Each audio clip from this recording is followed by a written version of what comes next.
Hey friends, welcome to my channel. So now we will discuss about the Mendelian characters and inheritance and non-Mendelian characters and their examples. So Mendel ने काम कब तक किया था? 1856 से लेकर 1863 तक किया था। 7 ईयर्स इसका काम चला था। किस पे किया था इसने काम? गार्डन पी प्लांट पे। ओके, इसकी क्रॉसिंग पे किया था। इसने देखा था कि कैसे करैक्टर्स एक से लेकर दूसरी तक कैसे ट्रांसफ़र हो रहे हैं, बिकॉज मैंगो प्लांट हमेशा मैंगो को ही क्यों मीन्स के बर्थ दे रहा है और चीज़ किसी प्लांट को क्यों नहीं. So these are characters some genes. Okay, we will discuss in this topic this video. So इसको हाई क्रेडिबिलिटी किसने दी थी? एनसीईआरटी ये मेंशन करती है कि जो लार्ज सैम्पलिंग साइज़ है इसके काम का, इसने काफ़ी ज़्यादा मतलब कि क्वांटिटी में क्रॉसिंग की और उसके हाइब्रिड्स बनाए, देन उसको इस हायर क्रेडिबिलिटी हायर रिकॉग्नाइजेशन दी. नेक्स्ट इज इसने करैक्टर्स किसने लिए थे? 7 pairs of contrasting characters. Okay, we will remember this thing that इसने contrasting characters 7 pairs. Okay, 7 pairs पे ज़्यादा कॉन्सेंट्रेट करना है. Okay, then this is seed. उसके सीड और पॉड का इसने कलर एंड शेप लिया था. हमने ये याद रखना है. जो कलर यहाँ पे ये एक मीन्स की ट्रिक है याद करने की कि हम कंफ्यूज ना हो जाएं. जो सीड का कलर यहाँ पे डोमिनेंट है वो यहाँ पे रिसेसिव हो जाएगा पॉड में. So we will discuss. जैसे सीड का कलर डोमिनेंट कौन सा है? येलो. एंड रिसेसिव कौन सा है? Green. So we will this actually ना जो ग्रीन है इसको हम जी से नहीं करेंगे मेंशन, बिकॉज ये येलो है ना, जो ये डोमिनेंट ट्रेट है, हम इसको वाई से मेंशन करेंगे. इसको जी से मैंने जस्ट आपको कि कंफ्यूज ना हो जाओ आप कलरिंग में, तो मैंने जस्ट लिखा है. बट जब हमने क्रॉसिंग करानी है देन हमें पता चलना चाहिए कि जो रिसेसिव ट्रेट है वो हमने कैसे स्मॉल लेटर से रिप्रेजेंट करनी है ताकि हम कन्फ्यूज़न को दूर कर सकें, हम कन्फ्यूज़ ना हो सकें. ओके, सो नेक्स्ट इज इसकी शेप जो है वो कौन सी है? Round wrinkled. रिंकल को हम स्मॉल आर से. देन पॉड की shape and colour. So shape is inflated and constricted. Colour is green and yellow. जो ये वाली चीज़ें वो डोमिनेंट हैं, जो ये वाली हैं वो रिसेसिव हैं. देन फ्लावर का कलर एंड पोजीशन. कलर कौन सा? Violet and white. वाइट को हम small V. And position axial and terminal small A. So these are all the points we have to remember to avoid the confusion in our next topics. Next, inheritance of one gene. Now we will discuss about the inheritance of one gene. One gene means कि हम always we will remember that the gene always occurs in pair because one gene have two forms of two different forms that is called alleles. Okay, one gene जैसे कि height की gene है, एक gene height की है, हमें पता चल गया हमारी बॉडी में जो जीन्स की हाइट है उसके एलील्स होंगे. टू पेयर्स हैं बिकॉज हमें पता है कि एक पेयर में two different forms of gene two different form होती हैं जिसको हम एलील्स बोलते हैं. सो एलील जैसे कि ये डवाफ का अलग एलील होगा, एक एलील डवाफ का होगा, एक एलील टॉल का होगा, एक एलील टॉल का होगा, एक एलील डवाफ का होगा. सो उसने क्या बोला मेंडल ने? उसने बोला कि पेरेंट से ऑफस्प्रिंग तक कोई कुछ चीज़ है जिसको हम समथिंग, है ना, कोई चीज़ होती है उसको हम समथिंग से रिप्रेजेंट करते हैं, वो स्टेबली पास हो रही है.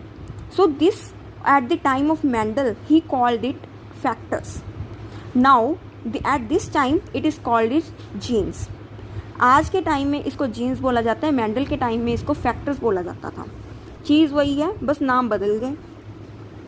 Next, okay, parental and we have to cross, okay, about genetic. So monogene monohybrid cross है.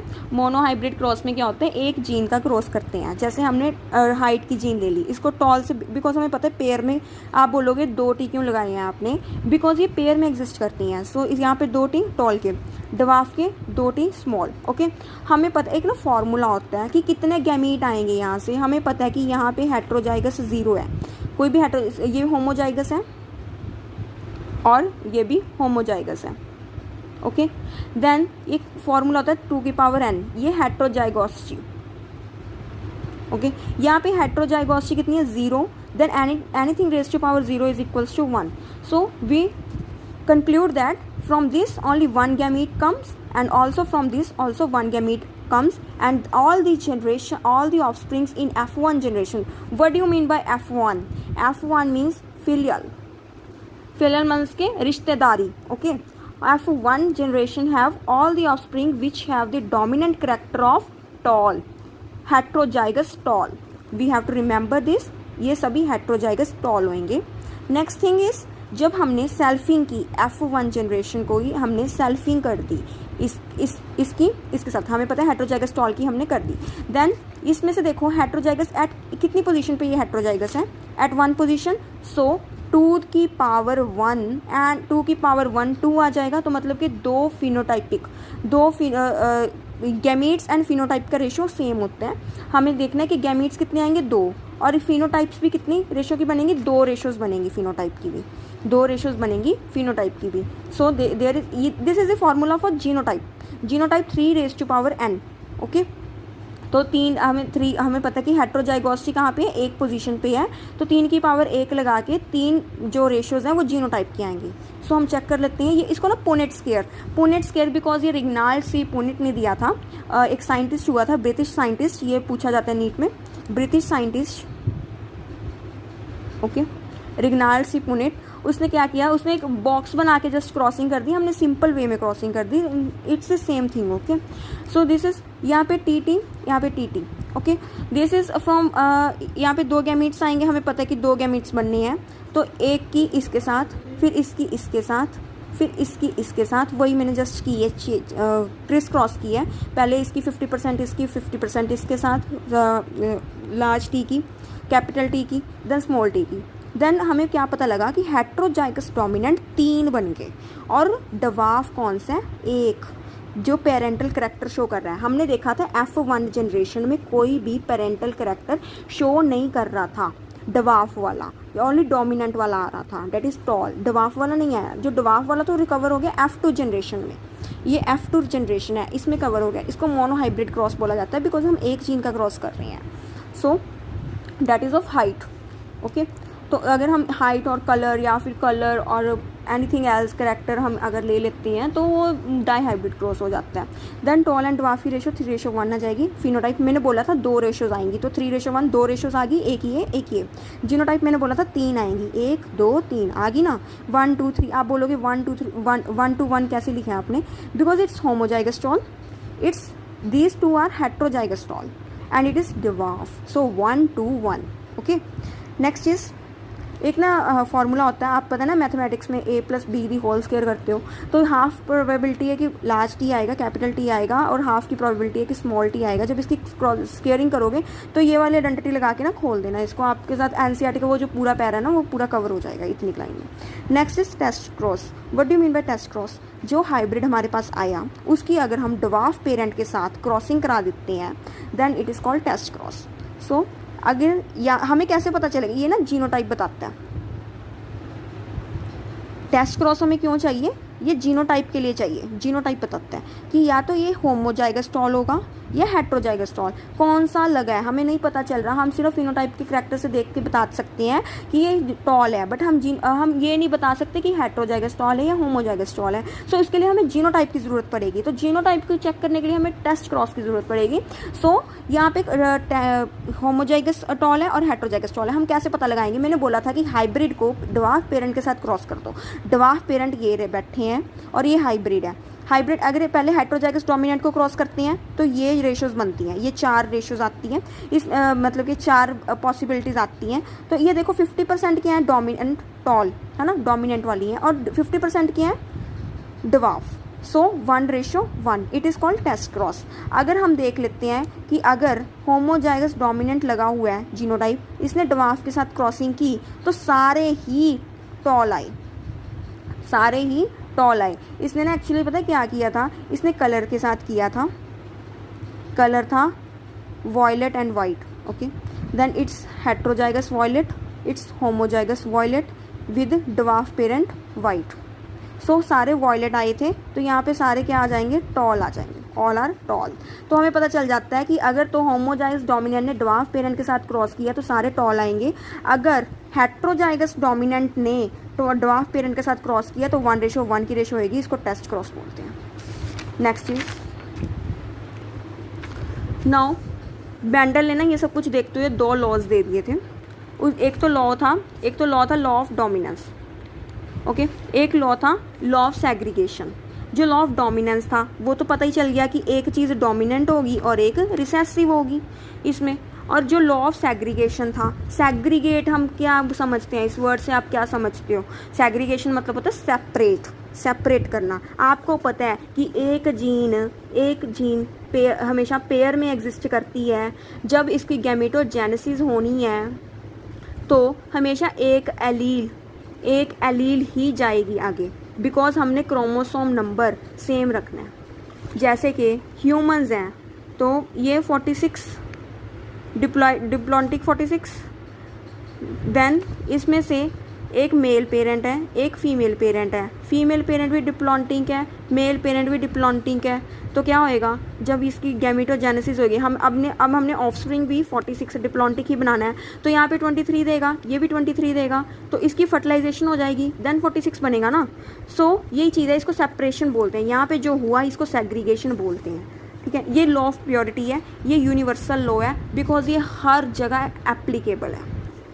Next is law of dominance में क्या होता है, characters control by discrete units, जिसको हम क्या बोलते हैं, factors.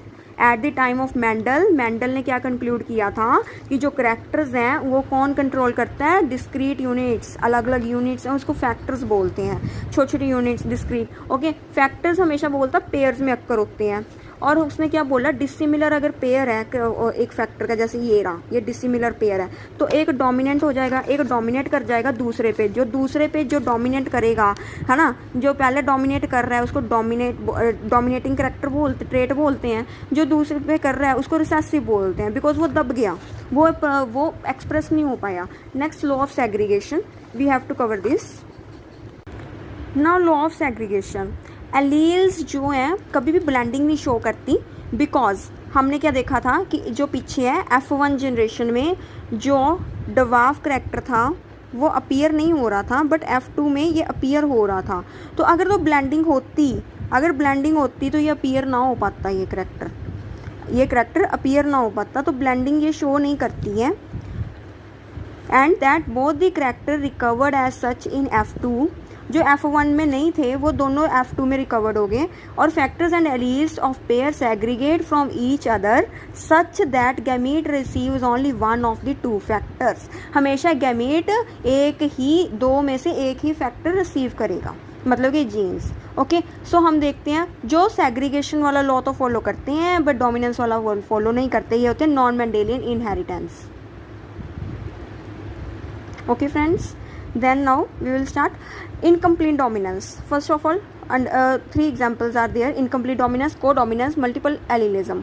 Okay, then incomplete dominance में क्या होता है, जो F1 है, F1 जो जनरेशन है वो आइदर ऑफ पेरेंट्स, दोनों में से किसी भी पेरेंट को रिसेंबल नहीं करती। और इसकी डेफिनेशन क्या हो सकती है, in between the two parents, दोनों के पेरेंट्स के बीच में लाई करेगी।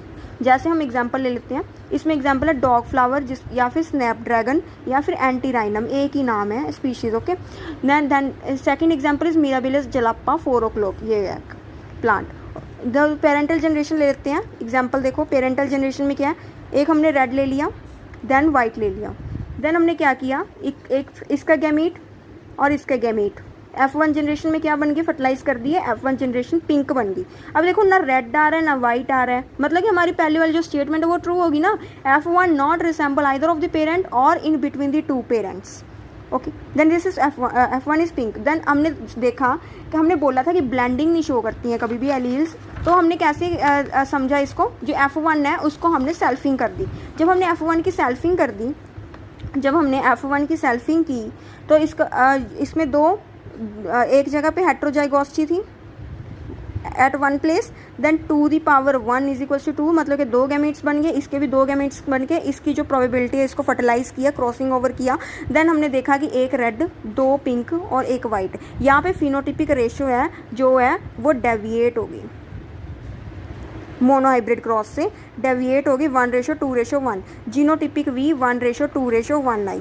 तो सेग्रीगेशन वाला लॉ फॉलो हुआ, तो भी इसको लॉ ऑफ प्योरिटी बोलते हैं या फिर यूनिवर्सल लॉ बोलते हैं। तो हमने ये इनकम्प्लीट डोमिनेंस समझ ली। नेक्स्ट चीज़ हमारी को क्या है, हमने ना एक पॉइंट समझने हैं कि देखो जो सबस्ट्रेट है, पहले ना ये समझते हैं फिर हम देखते हैं। पहले जो सबस्ट्रेट होता है उसको प्रोडक्ट में चेंज होना होता है, तो जो जीन उसको चेंज करती है उस पर ना म्यूटेशन आ गई, उसकी में म्यूटेशन आ गई। हमने देखा था कि जीन हमेशा 2 पेयर ऑफ एलील्स कैरी करती है, तो नॉर्मल एलील हमेशा नॉर्मल एंजाइम बनाएगी, नॉर्मल एलील्स हमेशा नॉर्मल एंजाइम बनाएगी, बट जो मॉडिफाइड एलील हो जाएगी, जब म्यूटेशन आ जाएगी तो एलील मॉडिफाई हो जाएगी, तो या तो क्या क्या पॉसिबिलिटीज़ हो सकती हैं, या तो वो नॉर्मल एंजाइम बनाए, उसको हम, इसकी एग्जांपल है होमोजाइगस डोमिनेंट, या फिर वो लेस एफिशिएंट या फिर नॉन फंक्शनल एंजाइम बनाए। इसकी एग्जांपल्स देख लेते हैं हम। अगर लेस एफिशिएंट एंजाइम बन रहा है तो वो इनकम्प्लीट डोमिनेंस, जैसे हमने पिंक वाला देखा। अगर नॉन फंक्शनल एंजाइम या फिर नो एंजाइम, या तो नॉन एंजाइम बन रहा है बट वो फंक्शनल नहीं है, या फिर एंजाइम बन ही नहीं रहा है, तो वो रिसेसिव एंड डोमिनेंट वाली ट्रेट वाला हमने जो एग्जांपल ली थी ड्वार्फ एंड टॉल में, वो वाली चीज़ आ जाएगी। देन डिफरेंट, अगर एंजाइम तो बन रहा है बट वो डिफरेंट है और फंक्शनल भी है, तो उसकी एग्जांपल कॉब डोमिनेंस आ जाएगी। तो ये एनसीईआरटी ये पैरा कवर करती है, बट बच्चे बहुत कंफ्यूज रहते हैं, तो हमने इसमें कंफ्यूज नहीं होना है। Next is codominance. कोडोमिनेंस में क्या होता है, जो F1 रिजेंबल है ना, वो रिजेंबल करती है either of the two parents. हमने बोला था कि वो किसी को रिजेंबल नहीं करती है, किसमें, इनकम्प्लीट डोमिनेंस में। और को डोमिनेंस, को का मतलब क्या होता है भाई, दोनों को रिजेंबल करेगी, है ना, तो तभी उसको को बोला ना। को dominance either of the two parents या फिर different from both the parents, या तो किसी भी एक पेरेंट को रिजेंबल करेगी या फिर डिफरेंट होगी बोथ की पेरेंट्स, दोनों पेरेंट्स से। इसकी अगर ये डेफिनेशन दोनों में से एक भी डेफिनेशन आ जाती है तो हमने इसको एग्जाम्पल में को डोमिनेंस में लगा के आनी है। इसकी एग्जाम्पल एबीओ ब्लड ग्रुपिंग है। जो एबीओ ब्लड ग्रुपिंग है, इसको मल्टीपल एलिलिज्म और को डोमिनेंस को हम दोनों साथ में समझेंगे। मल्टीपल एलिलिज्म भी इसकी ही एबीओ ब्लड ग्रुप ही शो करता है। मल्टीपल एलिलिज्म हम देखते हैं, जो पॉपुलेशन होती है ना, उसमें हमने देखा कि 3 टाइप्स ऑफ जीन आ रही हैं, 3 टाइप ऑफ जीन्स एग्जिस्ट करती हैं। बट हमने पता है कि ह्यूमंस है ना, जो वो डिप्लॉन्टिक है, तो उसमें तो 2 एलील्स ही आएंगी ना, हमने पहले देख लिया। या तो इन तीनों में से 2 ही होंगी, 2 की ही पॉसिबिलिटी होगी। कैसे, जैसे जीन आई है, कोई भी जीन आई, ये ना जो ब्लड ग्रुपिंग की है, इसमें A B O blood grouping की हमने जीन आई से डोनेट किया। ये ए बी एंड ये स्मॉल जो आई है ना, ये कोई भी शुगर नहीं बनाती है, इसके लिए उसको स्मॉल रिसेसिव है, और ये दोनों डोमिनेंट है, तो ये शुगर बनाती हैं जो आरबीसी के एंटीजन पे लग जाती है ना, देन ये शुगर्स बनाती हैं। वो नेक्स्ट टॉपिक है हमारा, वो ऐसे भी इतना इंपॉर्टेंट नहीं है, बस यही समझ लो कि ये शुगर बनाती हैं, शुगर नहीं बनाती। सो ये डोमिनेट है, तो ये एक्सप्रेस होगी, ये एक्सप्रेस नहीं होगी।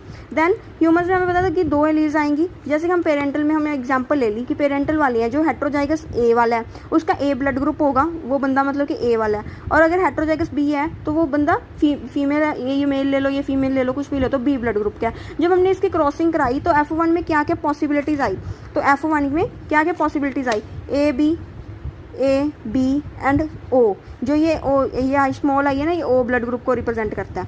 देन इसको, ये जो एग्जांपल है, इसमें को डोमिनेंस झलकती है, और इन दोनों में इसमें डोमिनेंस झलकती है, बिकॉज ए इस पे डोमिनेंट है स्मॉल आई पे, बी भी इस पे स्मॉल आई पे डोमिनेंट है। सो ये एग्जांपल, ये मल्टीपल एलिलिज्म हो गया एंड को डोमिनेंस भी होगी, देखो कि दोनों ही डोमिनेटिंग ट्रेट्स हैं।